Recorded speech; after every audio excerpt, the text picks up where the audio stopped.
Welcome to forest and nature TV. ನಾನು ನಿಮ್ಮ Naveen Maralawadi.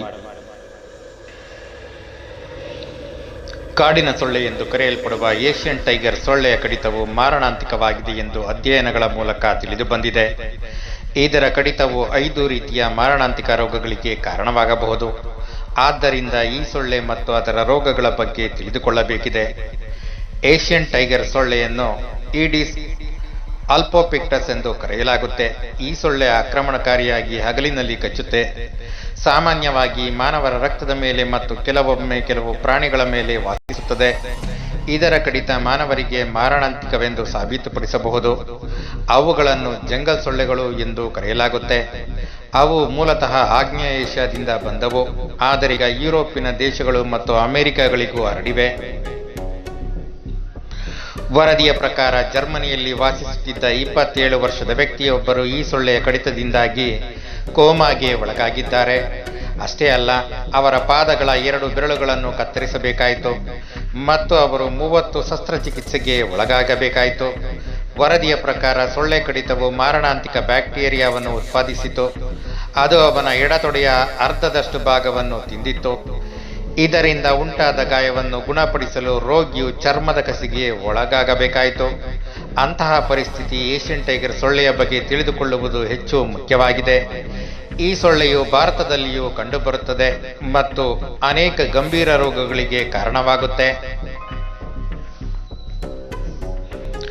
Aedes aegypti ನಂತರ ಈಡಿಸ್ ಆಲ್ಪೋಪಿಕ್ಟಸ್ ಭಾರತದಲ್ಲಿ, ವಿಶೇಷವಾಗಿ ಈಶಾನ್ಯ ರಾಜ್ಯಗಳು ಮತ್ತು ಗ್ರಾಮೀಣ ಪ್ರದೇಶಗಳಲ್ಲಿ ಡೆಂಗ್ಯೂ ಜ್ವರಕ್ಕೆ ಕಾರಣವಾಗುತ್ತದೆ.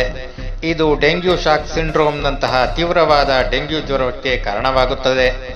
ಇದರಲ್ಲಿ ಆಘಾತ, ರಕ್ತಸ್ರಾವ, ಚಯಾಪಚಯ, ಆಸಿಡೋಸಿಸ್ನಂತಹ ರೋಗ ಲಕ್ಷಣಗಳು ಕಾಣಿಸಿಕೊಳ್ಳುತ್ತವೆ. ಈ ರೋಗವು ರೋಗಿಯ ದುರ್ಬಲಗೊಳಿಸುತ್ತದೆ, ಆದರೆ ಇದು ಮಾರಣಾಂತಿಕವಲ್ಲ. ಇದು ಒಂದು ವೈರಲ್ ರೋಗ. ಇದು ಸೊಳ್ಳೆ ಕಡಿತದಿಂದ ಹರಡುತ್ತೆ. ಡೆಂಗ್ಯೂ ಜ್ವರವನ್ನು ಹೋಲುತ್ತದೆ. ಇದು ಈಡಿಸ್ ಈಜಿಪ್ಟ್ ಮತ್ತು ಈಡಿಸ್ ಆಲ್ಪೋಪಿಕ್ಟಸ್ ಪ್ರಭೇದಗಳ ಸೊಳ್ಳೆಗಳ ಕಡಿತದಿಂದ ಜನರಲ್ಲಿ ಹರಡುತ್ತೆ. ಡೆಂಗ್ಯೂವಿನಂತೆ ಕೀಲು ನೋವು ಸಾಮಾನ್ಯ. ಚಿಕನ್ಗುನ್ಯಾ ಸಾಮಾನ್ಯವಾಗಿ ಆಫ್ರಿಕಾ, ಭಾರತ ಮತ್ತು ಆಗ್ನೇಯ ಏಷ್ಯಾದಲ್ಲಿ ಕಂಡುಬರುತ್ತದೆ. ಈ ಸೋಂಕಿನಲ್ಲಿ ತಲೆನೋವು, ಸ್ನಾಯು ನೋವು, ದದ್ದು, ಕುತ್ತಿಗೆ ಬಿಗಿತ, ವಾಂತಿಯಂತಹ ರೋಗ ಲಕ್ಷಣಗಳು, ಜ್ವರ ಎಲ್ಲ ಕಂಡುಬರುತ್ತೆ. ವೆಸ್ನೈಲ್ ಎನ್ಸೆಫಾಲಿಟಿಸ್ ಎಂಬುದು ಈ ರೋಗದ ತೀವ್ರ ರೂಪ. ಇದು ಮೆದುಳಿನ ಮೇಲೆ ಪರಿಣಾಮ ಬೀರಬಹುದು. ಗೊಂದಲ, ದಣಿವು, ಸೆಳೆತಗಳು ರೋಗಲಕ್ಷಣಗಳನ್ನು ಒಳಗೊಂಡಿದೆ. ಈ ರೋಗವು ರೋಗಿಯ ಸಾವಿಗೆ ಕಾರಣವಾಗಬಹುದು. ಇಇಯು ಆರ್ಥೋಪಾಡ್ನಿಂದ ಹರಡುವ ಆಲ್ಫಾ ವೈರಸ್ನಿಂದ ಉಂಟಾಗುತ್ತದೆ. ಇದು ಮಾನವರಲ್ಲಿ ವಿರಳವಾಗಿ ಕಂಡುಬರುತ್ತೆ, ಆದರೆ ಕುದುರೆಗಳಲ್ಲಿ ಮಾರಣಾಂತಿಕವೆಂದು ಸಾಬೀತಾಗಿದೆ. ಇದರ ಆರಂಭಿಕ ಲಕ್ಷಣಗಳಲ್ಲಿ ಜ್ವರ, ತಲೆನೋವು ಮತ್ತು ಕೆಲವು ಸಂದರ್ಭದಲ್ಲಿ ಅತಿಸಾರ ಮತ್ತು ಹೊಟ್ಟೆ ನೋವು ಸಹ ಕಂಡುಬರುತ್ತದೆ. ಈ ರೋಗ ಲಕ್ಷಣಗಳು ತ್ವರಿತ ಗೊಂದಲ, ತ್ವರಿತ ನಿದ್ರೆಯ ಭಾವನೆ ಮತ್ತು ಕೋಮಾ ಆಗಿ ಬದಲಾಗುತ್ತೆ. ಅಮೆರಿಕ, ಮೆಕ್ಸಿಕೋ, ದಕ್ಷಿಣ ಅಮೆರಿಕಾದ ಉತ್ತರ ಕರಾವಳಿ, ಕೆರಿಬಿಯನ್ ದೇಶಗಳಲ್ಲಿ ಈ ಹೆಚ್ಚು ಕಂಡುಬರುತ್ತೆ. ಈ ರೋಗದಿಂದಾಗಿ ಒಬ್ಬರು 16ರಿಂದ 20 ದಿನಗಳವರೆಗೆ ಆಸ್ಪತ್ರೆಯಲ್ಲಿರಬೇಕಾಗುತ್ತೆ. ಸೋಂಕಿತ ರೋಗಿಗಳ ಸ್ಥಿತಿ ಆಗಾಗ್ಗೆ ತುಂಬಾ ಕೆಟ್ಟದಾಗಿರುತ್ತೆ. 50ರಿಂದ 70% ಪ್ರಕರಣಗಳಲ್ಲಿ ರೋಗಿಯು ಸಾಯುತ್ತಾನೆ. 10ರಷ್ಟು ರೋಗಿಗಳು ಸಂಪೂರ್ಣವಾಗಿ ಚೇತರಿಸಿಕೊಳ್ಳುತ್ತಾರೆ.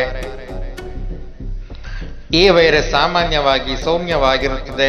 ಆದಾಗ್ಯೂ ಇದು ಲೈಂಗಿಕ ಸಂಭೋಗದ ಮೂಲಕ ಹರಡಬಹುದು. ಇದಲ್ಲದೆ ಮೊದಲ 3 ತಿಂಗಳಿನಲ್ಲಿ ಗರ್ಭಿಣಿ ಮಹಿಳೆಯ ಸೋಂಕು ತಗುಲಿದರೆ ಮಗುವಿನ ಮೆದುಳಿನ ಬೆಳವಣಿಗೆಯನ್ನೇ ಕುಂಠಿತಗೊಳಿಸಬಹುದು.